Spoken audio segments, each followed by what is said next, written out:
मित्रों नमस्कार, स्वागत है हमारे YouTube channel Whole Study Point पर। दोस्तों आज की बहुत ही महत्वपूर्ण टॉपिक है सामाजिक परिवर्तन के सिद्धांत। जी हाँ दोस्तों, सामाजिक परिवर्तन के सिद्धांत। जो भी साथी हमसे जुड़े हुए हैं एमए, बीए, बीएड, एमएड के, उनके लिए यह वीडियो अति महत्वपूर्ण रहने वाली वीडियो है। ठीक है दोस्तों, तो आइए जानते हैं सामाजिक परिवर्तन के सिद्धांत के बारे में। दोस्तों, सामाजिक परिवर्तन को स्पष्ट करने के लिए जितने भी सिद्धांत अब तक प्रस्तुत किए गए हैं उनको जो है प्रमुख रूप से 3 भागों में बाँटा गया है।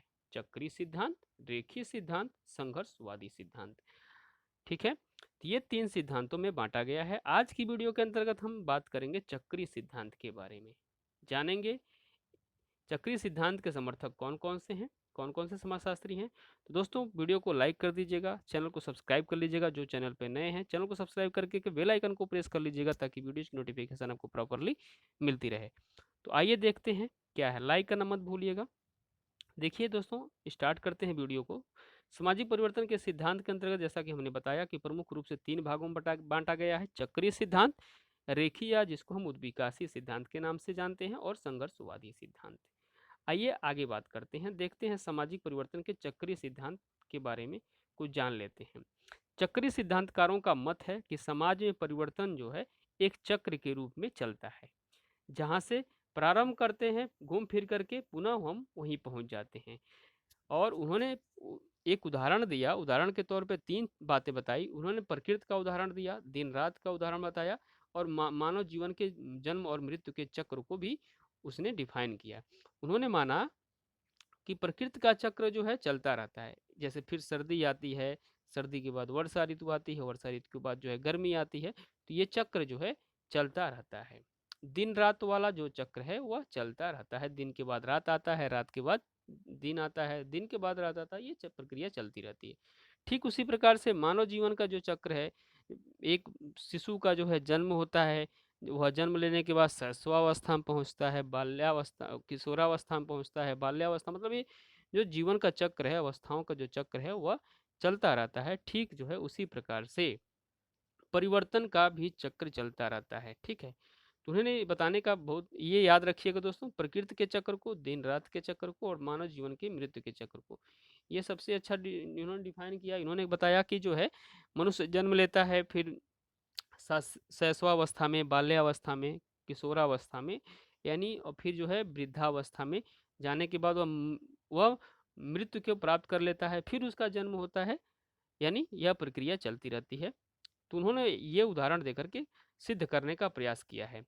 तो उन्होंने बताया दोस्तों कि उपरोक्त में जो परिवर्तन का चक्र है उसे कई विद्वानों ने समाज पर भी लागू किया। तो इन्होंने जो सामाजिक परिवर्तन के चक्रीय सिद्धांत के बारे में इन्होंने बताया, उन्होंने क्या किया?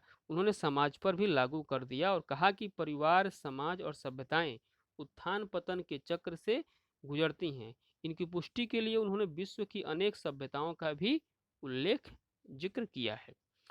ठीक है? तो इस प्रकार चक्रीय सिद्धांतकारों ने सामाजिक परिवर्तन को जीवन चक्र के रूप में देखते हैं। यानी जो चक्रीय सिद्धांत का जो कार हैं, यानी जो सामाजिक परिवर्तन के जो चक्रीय सिद्धांतकार हैं, वह किसको मानते हैं? सामाजिक परिवर्तन को एक जीवन चक्र के रूप में मानते हैं। जैसा कि हमने ऊपर ऊपर बताया कि सर्दी, वर्षा, गर्मी, दिन-रात का चक्र, जन्म, मृत्यु का चक्र जो है, उसी के रूप में देखते हैं सामाजिक परिवर्तन को।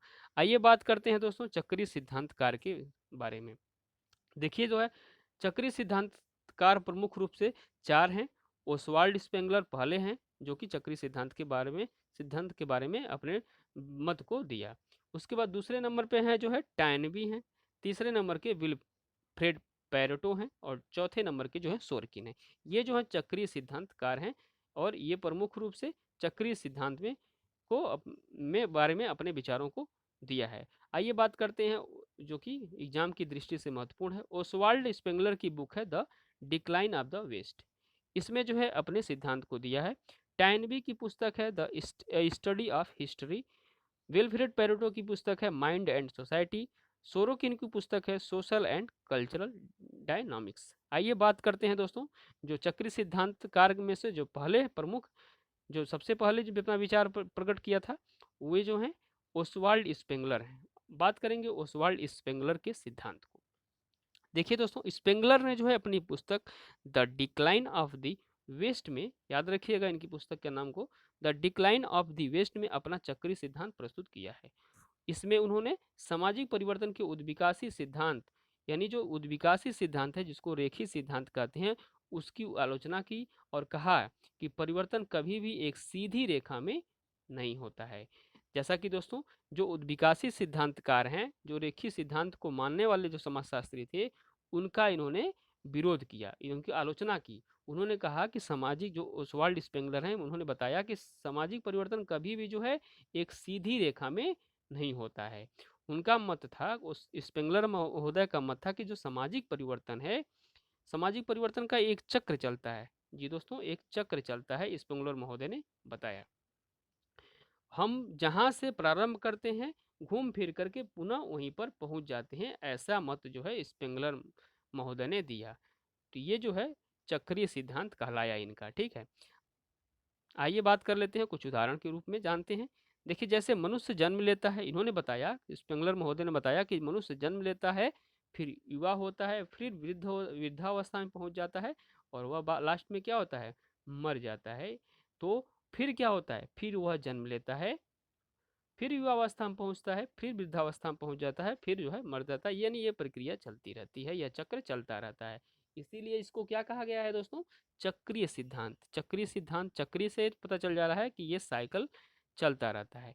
आइए देखते हैं, यही चक्र जो है मानव समाज और सभ्यताओं में भी पाया जाता है।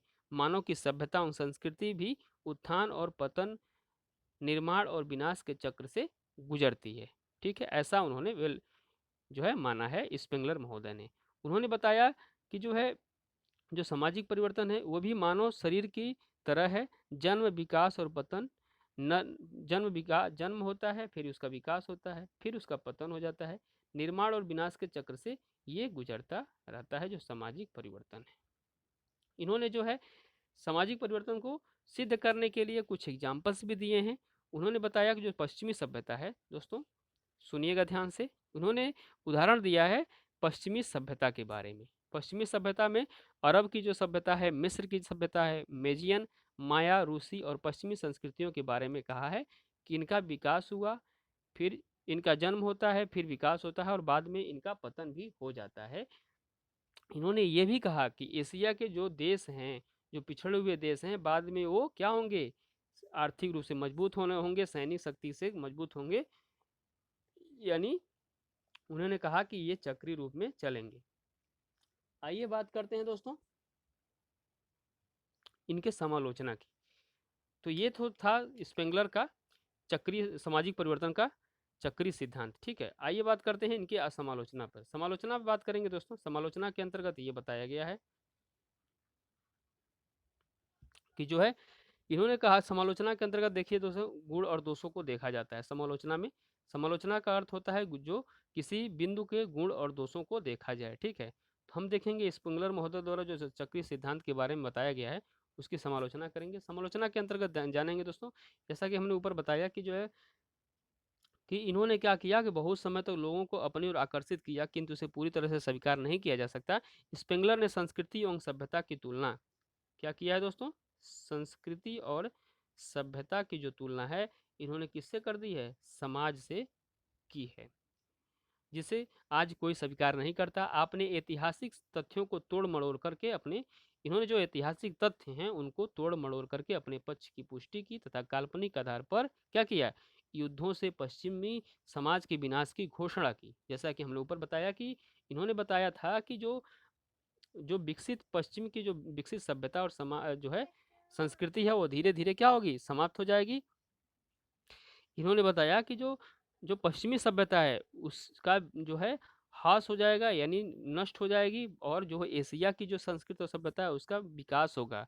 यानी ये प्रक्रिया चलती रहती चलेगी। तो उन्होंने ऐसा जो है भविष्यवाणी की, जिसका लोग खुल करके विरोध किए। तो स्पेंगलर महोदय ने यह भी नहीं बताया कि सभ्यता, समाज और संस्कृति का अंतिम बिंदु कौन सा है। ठीक है, जिसके बाद हास प्रारंभ हो जाता है। आपका यही कहना भी पश्चिमी विकास के चरम स्वरूप को प्राप्त कर चुका है, त्रुटिपूर्ण है, क्योंकि अब भी उसका विकास जो है का कार्य जारी है। उन्होंने कहा कि जो आलोचक थे इस स्पेंगलर के सिद्धांत के उन्होंने कहा कि जो पश्चिमी की जो सभ्यता और संस्कृति है उसका विकास अभी भी जारी है, वह नष्ट नहीं हुआ है। तो स्पेंगलर के सिद्धांतों को हम पूर्णतः वैज्ञानिक नहीं मान सकते, उनके सिद्धांतों से उनका निराशावाद प्रकट होता है। तो दोस्तों ये था जो है सामाजिक परिवर्तन के चक्रीय सिद्धांत के अंतर्गत हमने जाना स्पेंगलर महोदय के सिद्धांत को। मिलते हैं नेक्स्ट वीडियो में, जो है पैरेटो के सिद्धांत को देखेंगे। तो उसमें जो है चक्रीय सिद्धांत के जो समर्थक हैं उनको उनके बारे में चर्चा होगी, जो भी इसमें समर्थक है। जैसे हमने आज पढ़ा ओसवाल्ड स्पेंगलर के बारे में, अब इसके बाद हम पढ़ेंगे विल्फ्रेड पैरेटो के बारे में। जो वीडियो आएगी इसके बाद विल्फ्रेड पैरेटो की आएगी। मिलते हैं दोस्तों नेक्स्ट वीडियो में, तब तक के लिए नमस्कार, जय हिंद।